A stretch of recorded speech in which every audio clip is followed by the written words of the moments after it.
Buenos días a todos. ¿Todavía más cerca? Ahí, muy bien.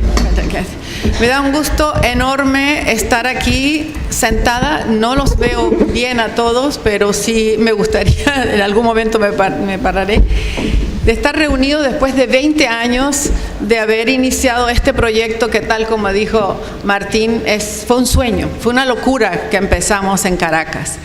Y ahora estar aquí, después de todo este camino recorrido, es verdaderamente emocionante, porque para decirlo menos.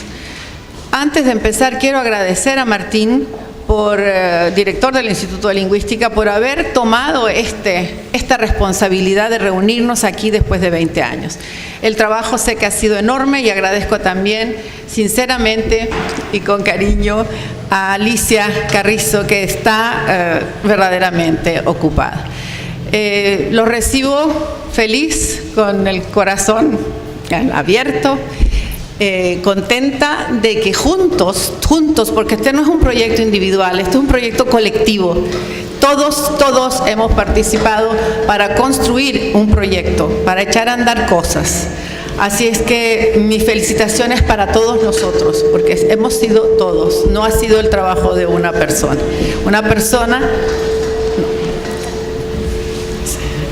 El título de lo que voy a hablar hoy es el análisis del discurso latinoamericano, panorama teórico, crítico y autocrítico.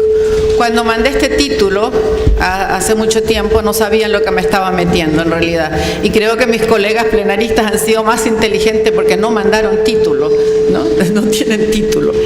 Pero bueno, vamos a ver qué sale de aquí.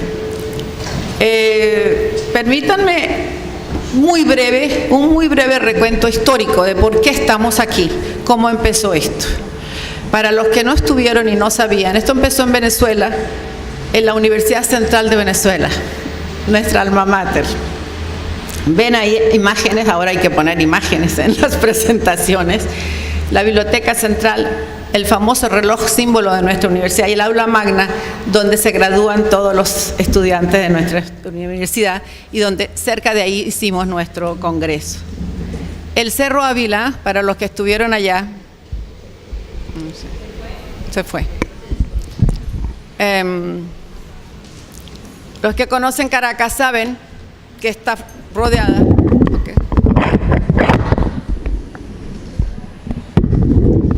Ahora sí. El Cerro Ávila, al pie del cual hicimos nuestro primer coloquio. Esa es la Caracas colonial, pero este es un cuadro famoso que inmortaliza Caracas. Lo que ven ahí, no se ve. Lo siento mucho. La LED surgió a partir de un fax, que no se ve completo ahí, pero quiero que vean el formato, el tipo de letra. Imagínense, era época en que no teníamos todavía correo electrónico. Fue un fax enviado desde el área de lingüística de la Comisión de Posgrado de nuestra facultad. Y enviado así muy sencillo, de casi manera artesanal, de manera muy artesanal, diciendo que se iba a realizar el primer coloquio de analistas del discurso. Y las temáticas eran muy sencillas: teoría de análisis del discurso, análisis crítico del discurso, análisis del discurso político, adquisición del discurso, aplicaciones del análisis del discurso. Se le envió a todas estas personas que están aquí, a quienes no conocíamos: a María Laura Pardo, a Luis Antonio Marcuski, a Ana María Harvey, a María Cristina Martínez, a Teresa Carbó. Y se les mandó porque fueron nombres proporcionados por Trent Van Dyck, quien sí conocía a toda América Latina y había viajado a casi todos los países de América Latina. Él tenía los contactos, estaba buscando cómo hacer algo y parece que, le resultó con Venezuela. No es porque haya, sino sencillamente Venezuela estuvo dispuesta a hacer este coloquio, ¿no?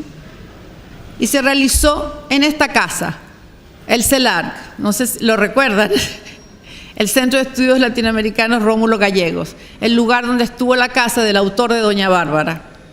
Ahí se ve mejor, ¿no? Este es el hall donde nos reuníamos, el cafetín. Esta fue la primera comisión organizadora. Gente de lingüística aplicada, literatura, todos juntos pensando que había que hacer algo, ¿no? Y miren cómo se llamó Primer Coloquio Latinoamericano de Analistas de Discurso, ahora se llama de Estudios del Discurso. Y todo eso fue, digamos, este nombre fue producto de una discusión en la primera asamblea. Asistentes y fundadores, ¿los ven? No se ve muy bien, no se ve grande, faltaría verlo más grande. Pero ahí están algunos de los asistentes y fundadores presentes en ese momento. Ahí ven a Teresa Carbó, quien lamenta mucho no estar aquí hoy. Está Tön, abajo está Marcuski, se ve a María Cristina, Lourdes Berrueco, yo misma, etcétera, ¿no?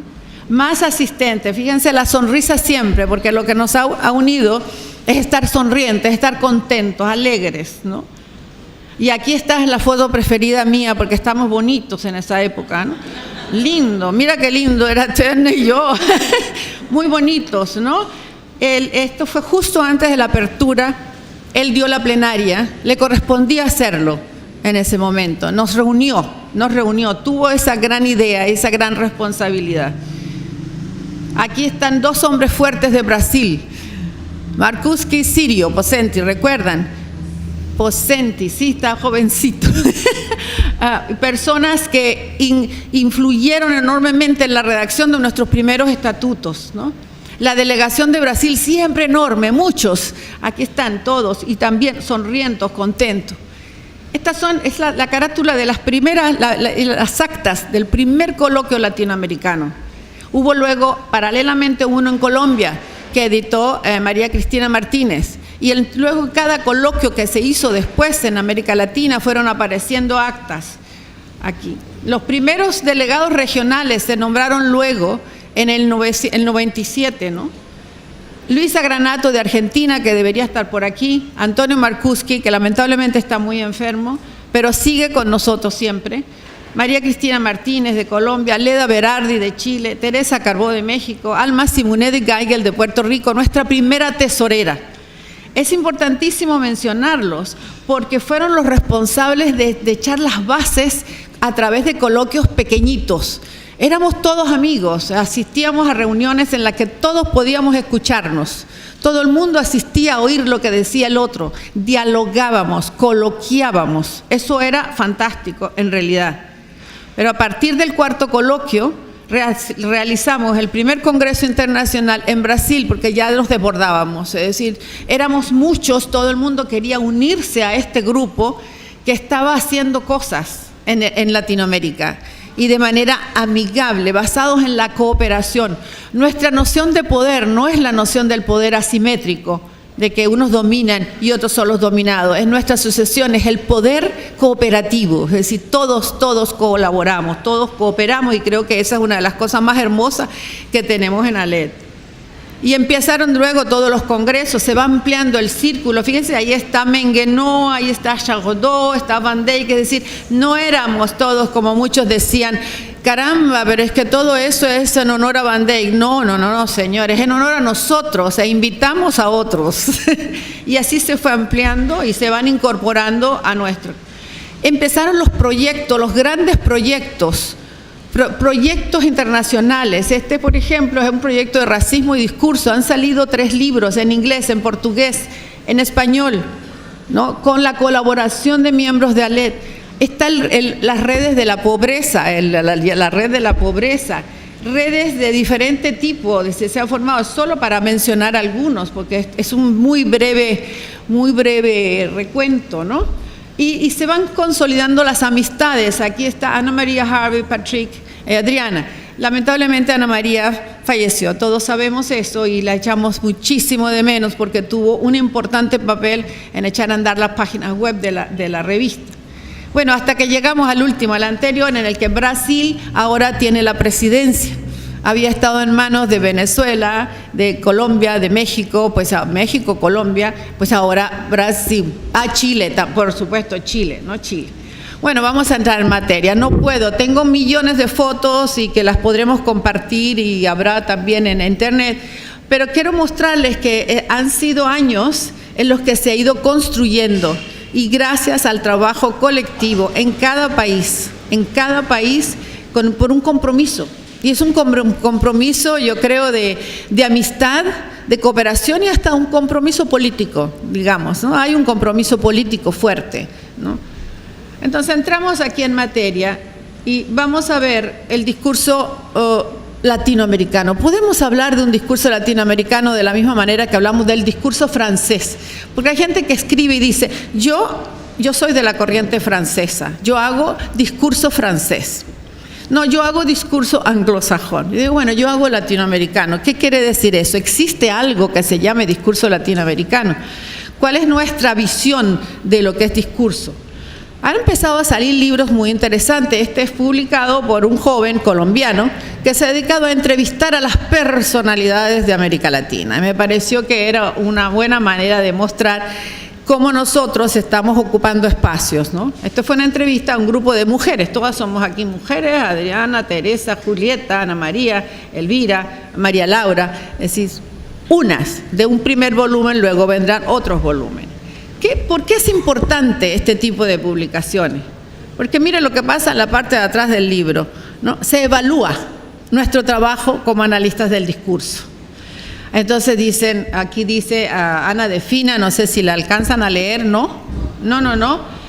Dice, las entrevistas aquí reunidas demuestran que las analistas del discurso de Latinoamérica, aún alimentándose del trabajo de los teóricos más importantes de Europa y América del Norte, han sabido desarrollar perspectivas teóricas y metodológicas profundamente originales, que nacen a partir de la experiencia y de su compromiso con las realidades únicas de sus respectivos países.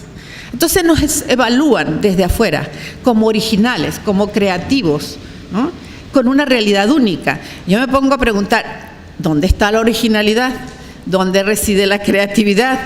¿En realidad somos así? Vamos a buscar datos, vamos a ver qué pasa. Luego dice Elena Calzamiglia, de España, dice, este es el testimonio singular de unas académicas quienes en un contexto muchas veces difícil, y sabemos nosotros lo difícil que es, optaron por aplicar sus conocimientos lingüísticos a los usos sociales de la política, a los medios, la educación o la discriminación de todo tipo.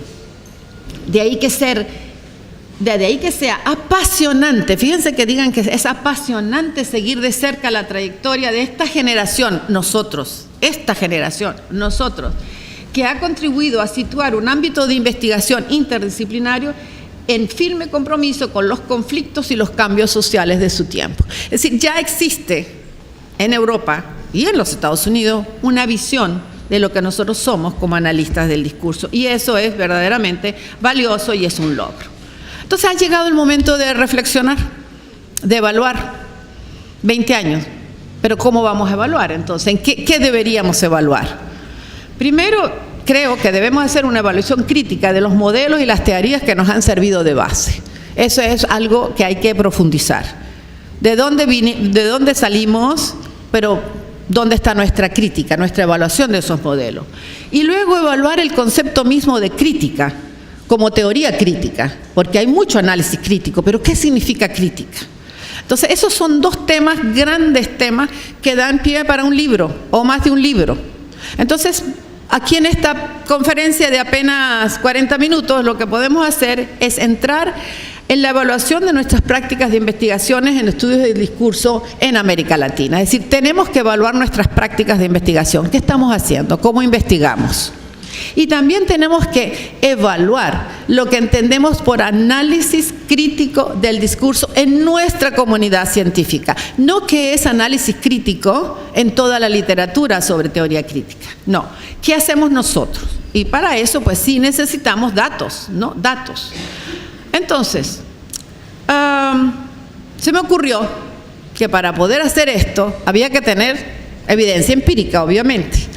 Es decir, no podemos seguir confiando en las opiniones que nos dan, sino vamos a ver qué hay.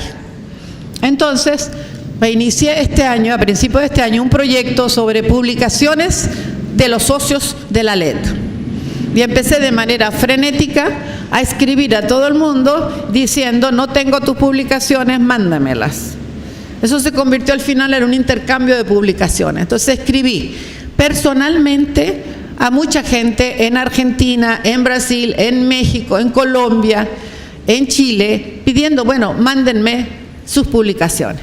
Al mismo tiempo me puse a consultar por internet, Dialnet, Google, etcétera, a ver cuáles nombres de nosotros aparecían, quiénes son los que tienen visibilidad, quiénes no, en fin, una investigación.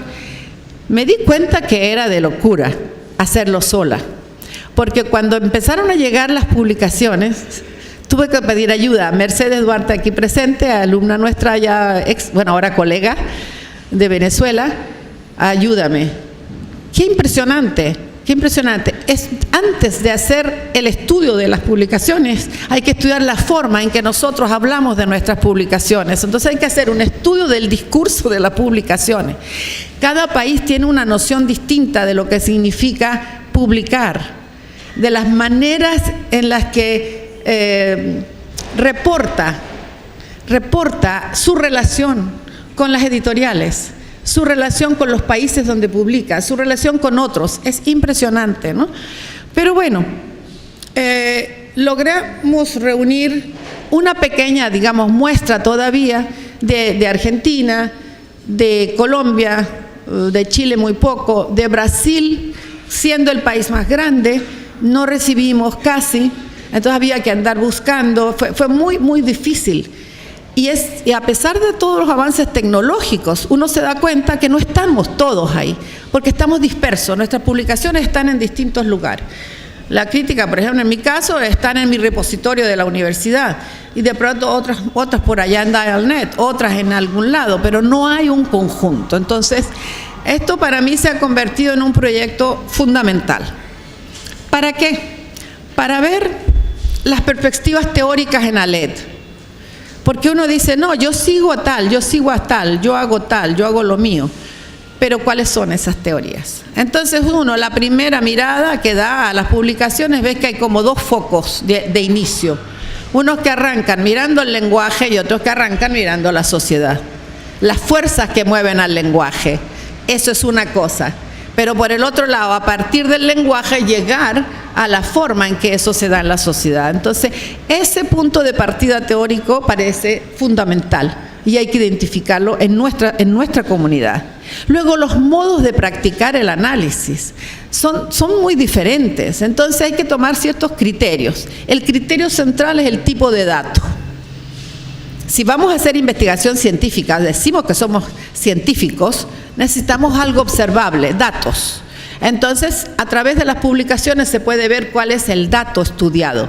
Y entonces eso también. Y luego los objetivos, ¿para qué? ¿Para qué es el discurso? ¿No? ¿Para qué? ¿Es para criticar lo criticable? ¿O es para aplicar eso al mejoramiento de la educación, por ejemplo? Y luego, otro aspecto fundamental que nos pueden dar las publicaciones es la forma de aproximarse al análisis crítico. Lo descubrí de verdad, que toda la discusión o el debate en torno a lo que es crítico en América Latina es interesantísimo. Es interesantísimo porque hay gente que de entrada dice, pero es que el análisis no puede ser sino crítico. Todo lo demás no es discurso. Oh, surprise, surprise, ¿qué pasó? ¿No? Es decir, personas que no lo ven sino como análisis crítico, no hay otra cosa. Pero hay otros que lo ven como resultado de la investigación, del análisis de datos, entonces surge una posición crítica y hay quienes sencillamente descartan en nuestra comunidad. Entonces, eso es interesantísimo, no asumir de entrada que todos somos analistas críticos, porque no es así, no es la realidad. Entonces, hay gente que lo descarta, dice, a mí no me metas en eso, yo no soy crítico. Yo hago investigación. Oh, Dios mío, ¿qué significa investigar entonces? Entonces empieza a moverse todo el piso, ¿no? Y uno dice, ¿en qué estamos? ¿Dónde estamos? ¿No? Eso me ha parecido a mí interesantísimo, nada más de recoger las publicaciones. Entonces, ¿qué nos da cuál es el panorama teórico? Digamos, una primera lectura de los datos, porque las referencias bibliográficas vienen a ser datos. Vemos que de acuerdo con los objetivos y unidades de análisis varía la forma de investigar. Entonces, ¿qué tenemos primero? Gente que estudia el lenguaje en contextos situados, es el lenguaje en situación. Ese es una línea, una forma de investigar. ¿Cuál es la otra? Es decir, que en la primera, el foco de estudio es el sistema de la lengua, es la lengua en sí, estudiar lengua, estudiar marcadores discursivos, estudiar señales de argumentación, en fin, señales de cohesión, en fin, todo lo que tiene que ver con la parte puramente lingüística, con un contexto predefinido, ¿no? Un contexto tal, ahí se estudia la noción de el contexto tal, voy a estudiar tal cosa, o modalidad, o en fin, ¿no? Pero hay otros que trabajan la actividad lingüística en la interacción, que no es lo mismo, ya la unidad de análisis va cambiando. En la primera teníamos cláusulas, tenemos léxico, en fin, tenemos una unidad de análisis más gramatical. En la siguiente, la actividad lingüística en la interacción, nos encontramos con el foco en textos, en contextos, en interacciones completas, bueno, lo cual puede esto coincidir con lo anterior, ¿no? Porque nada es así clear cut, ¿no? No es serie, no es categórica la división.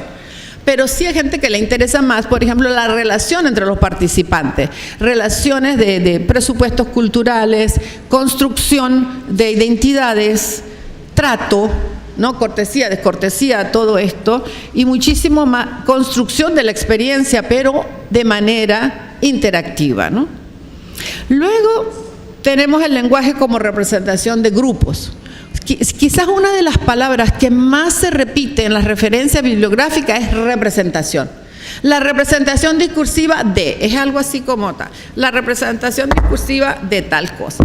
Pero entonces aquí nos encontramos con problemas, porque tenemos el término representación no solo de analistas de discurso, sino de analistas de contenido. Ya vamos a ver exactamente qué es, ¿no? Y luego hay otra tendencia, que esta es bastante fuerte, que es el lenguaje en la construcción discursiva de patrones de dominación y resistencia. Bueno, es lógico. Yo recuerdo una vez di en Suecia una conferencia en que hablaba de esto. ¿Por qué Latinoamérica estudia eso? Bueno, imagínense, nada más vean el panorama, nuestra historia de dependencia, nuestra historia de dominación, nuestra historia de resistencia, bueno, es fácilmente explicable. Vamos a verlo con un poquito más de detalle. ¿Qué significa entonces el lenguaje en contextos situados, que se hace mucho, sobre todo quienes aplican a la educación? Okay. Language in use, famoso. Entre todas las encuestas que hice, porque hice también encuesta, hice también entrevista para llegar a esto, me decían, no, es que los que hacen language in use, eso no es discurso. Bien interesante, ¿eh? Bueno, muchos prejuicios tenemos entre nosotros mismos. Okay. Se estudia la variación en los usos del lenguaje en distintas situaciones. Lo que interesa es cómo cambia el lenguaje. Los géneros discursivos. Hay muchísimo trabajo sobre géneros discursivos. El análisis lingüístico del discurso en distintos niveles, no solo gramatical, la gramática, semántica, pragmática, ¿no? Se buscan datos gramaticales, el léxico, cláusulas, se trabaja con grandes corpus o a mano, lo que ya dije, contextos predefinidos, y hay enfoques críticos y no críticos. Si ustedes ven, por ejemplo, Language and Discourse and Change de Fairclough, 92, él habla y dice, hay ciertos enfoques que no son críticos. Por ejemplo, a la voz para él no es crítico, Sinclair Coulter no es crítico, pero sí la lingüística crítica de Fowler y otros, eso sí es crítico, ¿no? Pardo Abril, aquí en América Latina, divide también nos divide en críticos y no críticos. Por ejemplo, Charrodot, nuestro amigo Charrodot, es considerado no crítico. Entonces uno va aprendiendo cosas, ¿no? Va viendo, ¿esto es así o no? Se pregunta si es así. Bueno, aquí hay investigaciones en esta línea, hay cientos, y yo puse algunas en orden alfabético. Fíjense, Carranza, Ciapucio, Gallardo, Ehrlich, Fonte, Negroni, Harvey, Marcucci, Martínez, Parodi, Shiro, y así sigue. Por ejemplo, recomiendo ese libro, Shiro, Charrodot y Granato, sobre géneros discursivos desde múltiples perspectivas, está muy bueno. Ahora, ¿qué ventajas tiene este tipo de investigación para nosotros? Nos proporciona evidencia empírica, tenemos datos, podemos tener la seguridad que afirmaciones que se hacen desde un punto de vista crítico tienen base empírica. Entonces, son estudios fundamentales que coexisten con otros de tipo crítico, pero es importante que se vea que son distintos. Ok, de la investigación 1. Ahora, la actividad lingüística y la interacción. ¿Qué se busca? Patrones de interacción oral y escrita, datos lingüísticos con unidades mayores, intercambios, intervenciones, el foco en los participantes, como ya lo dije, las premisas, las relaciones interpersonales, interacciones micro y macro, ¿no? La línea, lo sincrónico y lo diacrónico. ¿Cuál es la ventaja de todo esto? El foco se mueve del puro sistema, digamos, se mueve ¿a qué?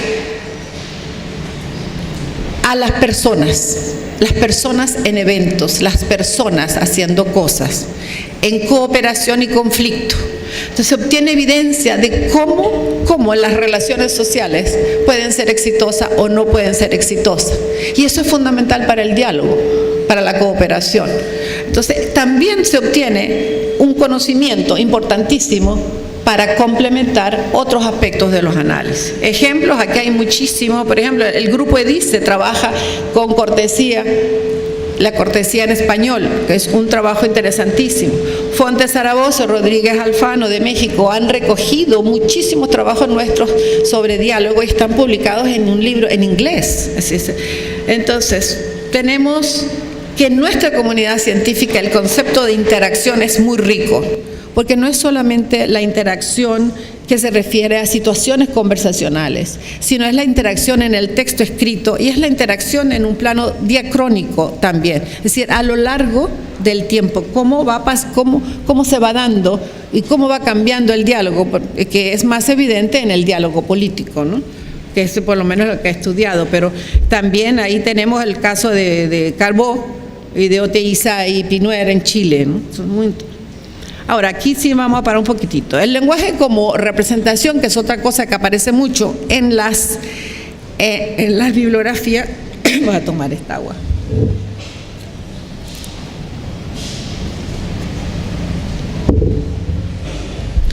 Surge inmediatamente la diferencia entre análisis del discurso y análisis de contenido. Y esto es importantísimo para los que enseñamos discurso y sobre todo para los que somos tutores, ¿no? Que nos vienen estudiantes cuando yo quiero hacer análisis de contenido y uno le dice, no, eso no es lo mismo, eso no es análisis del discurso, puede ayudar al análisis del discurso, pero no es análisis del discurso. Entonces topamos con otras disciplinas y entonces empieza el trabajo interdisciplinar con todos los efectos que eso tiene para los aspectos epistemológicos, metodológicos, ¿no? Lo interesante es que hay un reconocimiento de que es diferente. Análisis de contenido, análisis de discurso. Y se ve el análisis del discurso como teoría del lenguaje, como teoría social. En cambio, el análisis del contenido se ve como una herramienta, como una técnica. Y eso creo que es muy interesante porque hay autores de otras disciplinas, en este caso que es alguien de comunicación social, que dice que le da el reconocimiento al análisis del discurso, ¿no? Porque, ¿qué pasa? Todavía, después de 20 años, siglo XXI, existen departamentos de lingüística que no dejan entrar al discurso, no dejan descargar el discurso. Hoy, me ha tocado ir a departamentos de lingüística en los que antes de ir se decía discurso, pamplinas, así, esa palabra, pamplinas, discurso no. Bueno, queremos que usted dé un curso de discurso, pero por favor, no nos venga con esa cosa posmoderna. Y yo me quedo, posmoderna. No, queremos algo formal, pues formal tendrá, ¿no? Entonces, es toda esta discusión, todo este debate que hay que irlo como aclarando, pero me gusta que se reconozca que comparado con la hermenéutica y el análisis de contenido, el análisis del discurso se presenta como una herramienta más sofisticada, dotada de un aparato conceptual que permite relacionar la complejidad semiótica del discurso con las condiciones objetivas y subjetivas de producción, circulación y consumo de los mensajes. Este aparato puede incluir nociones relativas a los modelos mentales, la identidad, los roles, la polifonía, las estrategias retóricas, las variedades dialectales y estilísticas, los formatos textuales, los géneros discursivos, las ideologías, las relaciones de dominación, etcétera, etcétera. Esto es alguien de comunicación social. Okay. Se reconoce a la D en otras disciplinas como una técnica potente y precisa. Por eso defendemos la precisión como analistas del discurso. Es una técnica de análisis potente y precisa que resalta por su ductibilidad. Por un lado, puede ser utilizada como metodologías hipotético-deductivas, inductivas y abductivas. En las primeras, la instancia de la construcción teórica precede a la instancia del trabajo empírico.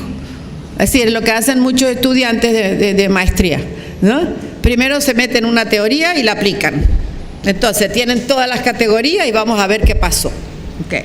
En la segunda, la instancia del trabajo empírico precede a la instancia de la construcción teórica. Lo que le decimos a muchos estudiantes en discurso: tráigame datos, tráigame materiales, vea qué hay ahí, a ver qué sale. No sabemos qué teoría viene, pero usted va a ver cuál le podrá servir, ¿no? Esa es una. Y en las últimas, ambas instancias se desarrollan paralelamente en un constante movimiento de ida y vuelta, que creo yo que es la que domina en muchos casos. Es decir, uno va a los datos, va a la teoría, va a los datos y se lo pasa en ese paseo teórico, ¿no? Entonces, nos tocamos también al analizar la diferencia entre contenido y análisis del discurso con el problema de la cuantificación, al análisis cuantitativo y cualitativo, que en realidad es una discusión a veces innecesaria, porque ambas cosas funcionan juntas, ¿no? Pero sí es importante que en el caso de la D, del análisis del discurso, la cuantificación no supone de ningún modo un proceso automático, ya que requiere una constante tarea de interpretación. Es decir, podemos aplicar lingüística de corpus o discurso de corpus y hacer todos los análisis cuantitativos, pero no es así una cosa automática que nos va a llevar a la interpretación, sino que hay que ir por etapas interpretando, ¿no? Entonces hay una dimensión hermenéutica que atraviesa el proceso de medición en todos los niveles. Esto es algo que diferencia al análisis del discurso del análisis de contenido, ya que esta última es una técnica cuya aplicación, al menos en algunas instancias, es efectivamente automática. Entonces, esto creo que es importante hacerlo notar porque es parte muchas veces de inseguridades que se crean entre los estudiantes y a veces entre colegas de cómo hacemos para orientar mejor nuestra investigación. Ahora, el problema que nos plantea a los analistas del discurso es que tenemos un reto enorme, que es mejorar nuestro aparato descriptivo de los textos. Y esto lo exige alguien también de comunicación social. Dice, la pregunta de cómo se analizan los textos se ha vuelto una cuestión central para las metodologías de las ciencias sociales. Si metemos ahí la lingüística como ciencia social, pues también es un problema para la lingüística. Tanto por la importancia teórica que ha logrado la noción de discurso, como por la toma de conciencia que se ha adquirido ante el hecho de que la mayoría de los investigadores, esto es en todas las disciplinas, tarde o temprano, se enfrentan a textos, a signos de diversa naturaleza, no necesariamente lingüísticos, que requieren ser leídos para su correcta interpretación. Y esa lectura exige análisis. Entonces, esta es una velada crítica, a que como analistas del discurso no hemos logrado todavía presentar unas orientaciones para la descripción de los textos que sea comprehensive, que sea completa o que sea, digamos, amplia, es decir, todavía una velada crítica que aceptamos. La última, digamos, como línea que aparece en la revisión bibliográfica es esta: el lenguaje en la construcción discursiva de patrones de dominación y resistencia. ¿Qué vemos aquí? Vemos esto como desde diferentes ángulos. Nuestro interés es desde distintos ángulos. Uno lingüístico institucional, por ejemplo, Teresa Carbó en México; cultural y comunicativo, Neila Pardo en Colombia; lingüístico cognitivo, Laura Pardo en Argentina; lingüístico histórico, Teresa Oteiza en Chile; sociológico lingüístico, Basilachis de Gialdino en Argentina; lingüístico interaccional, Adriana Bolívar, y siguen otros. En Brasil he detectado distintas tendencias también, pero no me atrevo a hacer ninguna afirmación porque no tengo suficientes datos. Es decir, sería injusto, ¿no?, ponerme a hablar de Brasil si no tengo suficientes datos. Entonces, vamos encontrando algunos enfoques que se consideran latinoamericanos. Todo esto está basado exclusivamente en las referencias bibliográficas de las que disponemos en este momento. Es decir, no puedo decir que he tomado en cuenta todo, sino una muestra, pero es muchísimo más rico de lo que ustedes ven aquí. Entonces, se pueden ubicar estos enfoques latinoamericanos como en tres grandes categorías. Por un lado, análisis emergentes de la tradición francesa del análisis de discurso iniciada por Piaget con la influencia de teoría marxista de Althusser. Es decir, hay una fuerte tendencia de tradición francesa que lo siguen en algunos casos al pie de la letra y en otros con críticas que mejoran, en muchos casos ofrecen nuevas categorías, se aplican nuevas realidades y va pues surgiendo algo que también es francés latinoamericano, ¿no? Pero el origen viene siendo francés. Luego hay un análisis crítico del discurso como una postura crítica asociada con la teoría crítica de la Escuela de Frankfurt y con el análisis crítico del discurso ACD o ECD, iniciado por allá por los 95 por Fairclough, Van Dijk, Van Leeuwen y Wodak. Esto es muy aplicado, junto con la gramática sistémica de Halliday y muchos estudios de retórica y de argumentación. Luego hay otros enfoques, que esto para mí fue muy interesante, enfoques que se construyen a partir de la crítica a análisis lingüísticos o análisis sociolingüístico. Y eso surge de nuestro seno, eso somos nosotros, ¿no? Por ejemplo, quienes reaccionan contra la lingüística variacionista. No queremos más variación de este tipo, no nos sirve para explicar problemas de tipo macrosocial. El caso de, por ejemplo, García Negroni, Sopi Fontana, del 92 ya, García Negroni, Menente y Reiter en el 2001, reacciones en contra de la teoría de la valoración, appraisal theory, ¿no? Marching y Rose, por ejemplo, el caso de Oteiza y Pinuet. O reacciones en contra de la lingüística crítica, que fue el caso de Adriana Bolívar, es decir, lingüística crítica not enough, ¿no? Entonces, así van ubicándose y les aseguro que esa es una muestra con el análisis que he realizado, nada más. Entonces, vamos a ver algunos ejemplos de enfoques, pero no voy a poder, como son muchísimos, no voy a poder, digamos, describirlo. Si alguien quiere, yo le puedo describir porque está escrito, o lo pueden ver en el libro electrónico. ¿Okay? Creo que este no es el primero. Aquí tenemos. Enfoques que tienen un nombre y este nombre no lo he puesto yo. Este nombre es tomado de los datos, es así como lo llaman los propios autores y es así como aparecen en sus publicaciones. Además los he confirmado en comunicación personal. Es decir, ¿cómo llamas tú a tu forma de hacer discurso? No, yo lo llamo tal, a veces lo llamo de otra forma, pero es muy importante que el autor mismo diga cómo se ubica. Así como tenemos, digamos, en análisis crítico, enfoque sociocognitivo de Van Dijk, sociocognitivo histórico de Wodak, etcétera, etcétera, pues nosotros tenemos nuestros nombres para nuestros enfoques.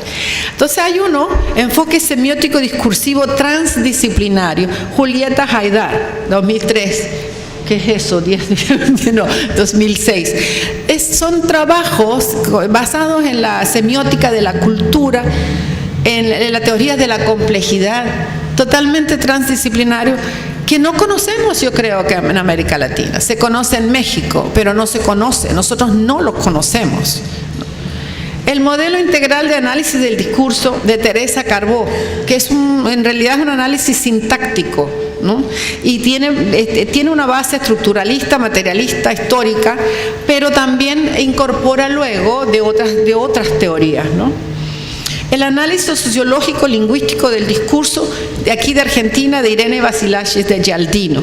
Interesantísimo, el foco de su análisis está en las formas de conocer, en las identidades que se construyen, esencial, individual, etc. Es decir, son trabajos basados en un riguroso análisis cualitativo. No sé. Hay una perspectiva multidisciplinaria aquí en Argentina. Digamos, Haidar, Carbó, Elvira han recibido la influencia francesa. Digamos que Basilacci es más integradora, ¿no? Elvira Narvaja, al igual que muchos de nosotros, dice, no, yo no creo en modelos, ¿no? Esto es una perspectiva. La selección de la palabra es importante, de cómo uno lo llama. No lo llamamos método ni enfoque, es una perspectiva, ¿no? Una visión más bien abductiva de ir y venir de los datos, de ir construyendo hipótesis a partir de los datos, ¿no? El modelo sincrónico diacrónico de análisis lingüístico del discurso, María Laura Pardo, también de Argentina, es un modelo de tipo semanticista más bien y muy basado en la información, en el texto, ¿no? La concepción de diacrónico ahí es distinta, es porque es diacrónico en el texto, no es diacrónico a lo largo de. O sea, entonces vamos aprendiendo muchísimo. El análisis crítico multimodal que ha desarrollado Neila Pardo en Colombia, por ejemplo, es interesantísimo. Une lingüística, semiótica, comunicación. Y trabaja, a fondo con semiótica. En este momento ha pasado un año en Italia estudiando semiótica, en la cuna de allá, ¿no? Son aportes muy interesantes de los que uno aprende, amplía su perspectiva, ¿no? En Chile está Perspectiva de Estudio Social del Discurso, que digamos es una visión histórica para estudiar la memoria histórica de los chilenos, a través de textos escolares, por ejemplo, ¿no? El análisis interaccional del discurso, que es el nombre que yo le puse a lo que hago. ¿Por qué? Porque me preocupa muchísimo que siempre hablamos de representaciones y no de interacciones, que es donde se construyen las representaciones. Entonces creo que las relaciones interpersonales, la relación entre gente en eventos, es lo más importante y es lo que hay que estudiar. Porque si no nos llevamos bien, vamos a hacer unas representaciones caóticas de nuestra vida, ¿no? Entonces estos son algunos enfoques, ¿no? Pero creo que puedo seguir, solamente son ejemplos, son algunos ejemplos. Tendría que irme a enfoques, digamos, en cada uno de estos aspectos. El enfoque en el campo de la educación, por ejemplo. El trabajo que se hace de construir un mapa de los géneros discursivos de la academia o de los géneros discursivos profesionales, ¿no? O distintos, pero ese es un proyecto para todos nosotros, no lo puedo hacer sola. Pero sí tengo que hacer autocrítica. O sea, ya tenemos crítica, pero ¿cómo es la autocrítica? Que creo que nos toca hacer en este momento, como colectivo. Una cosa que resalta, pero de manera evidente, tanto en la revista de la LED, como en estas publicaciones, es la falta de diálogo entre pares. Seguimos mirando hacia afuera y no nos miramos hacia adentro, hacia toda esta riqueza intelectual y a estos esfuerzos enormes por producir teoría, por producir métodos, por explicar a nuestras sociedades y por explicarnos a nosotros mismos, ¿no? El diálogo con los pares. Las referencias a los trabajos de otros en nuestra región son escasas. Yo he retado a la gente. ¿Usted conocía todos estos trabajos que yo acabo de mencionar? ¿Los conocían? ¿Tú? Todos, tú sí, todos los demás. ¿Quiénes conocían todos los trabajos de México, de Argentina, de Chile? Pero mire, 2 manos, 3 manos. Es decir, no nos conocemos. Y han pasado 20 años. Entonces creo que han pasado 20 años en que hemos estado trabajando en grupos. Hemos consolidado grupos en cada país, pero necesitamos abrirnos y necesitamos saber lo que hace, por ejemplo, María Cristina en Colombia. Tengo que ir a la página web, pero creo que interactuemos más, ¿no? Conocemos mucho menos el trabajo en portugués y eso es muy lamentable porque hay una riqueza impresionante de trabajo en portugués, pero quienes escriben en portugués no citan a los que escribimos en español. Y los que escribimos en español no citamos a los que escriben en portugués. Entonces eso tiene que ser un compromiso para el futuro, hay que hacerlo. Hablamos mucho del diálogo entre disciplinas, pero no hablamos del diálogo entre las personas. Entonces creo que es importante porque no es un problema. La interdisciplinaridad no significa que vamos a ir a qué se hace en esta disciplina, sino quiénes son las personas, cuál es su concepción del mundo, cuál es su concepción de la investigación. Ahí creo que yo. Tenemos investigaciones dormidas en estantes, cantidades de tesis de maestría, de tesis doctorales que no han visto la luz, que no han salido a una publicación. Ese es una autocrítica también, porque depende mucho de los tutores que no obligan a los estudiantes a escribir y de los... Y nuestras políticas de divulgación no son agresivas, somos así muy pasivos. Creo que eso lo vamos a discutir en el panel. Hay que hacer digamos, unas políticas claras de cómo publicar y tener mayor acceso, digamos, al mundo, ¿no? Que ya nos conocen bastante, ¿no? A través de la LED, a través de... Ok, conclusiones para cerrar y para que podamos conversar. Sí, ya voy a cerrar. Sin lugar a dudas, sí se puede hablar de un análisis del discurso latinoamericano con características propias y únicas. Hay evidencia, hemos encontrado la evidencia empírica. No es nada más mi opinión, ni la opinión de otros, sino hay datos suficientes como para decir que somos únicos y tenemos que hablar de análisis del discurso latinoamericano, ¿no? Necesitamos profundizar, eso sí, el debate teórico y comparar las nociones clave de distintos enfoques. La investigación avanza por la comparación, ¿no? Tenemos que comparar qué se hace en Argentina, dentro de Argentina, qué se hace entre los países de... Necesitamos agudizar la crítica hacia afuera. A veces somos como muy pasivos, muy pacientes de tomar modelos sin cuestionarlos, sino tomarlos como la verdad, ¿no? Entonces tenemos que ser cuestionadores, agudizar esa crítica hacia afuera, pero también hacia adentro, hacia nuestras cosas. Y necesitamos seguir profundizando el diálogo y la cooperación con proyectos interdisciplinares. Ahora vienen 20 años, dijo que alguien, ¿no?, en los que hay que verse más y trabajar con cosas bien puntuales, ¿no?, bien puntuales.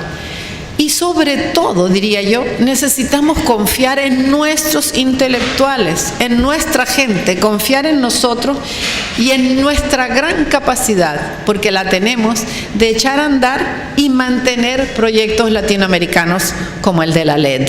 Eso es todo por ahora. Creo que ya.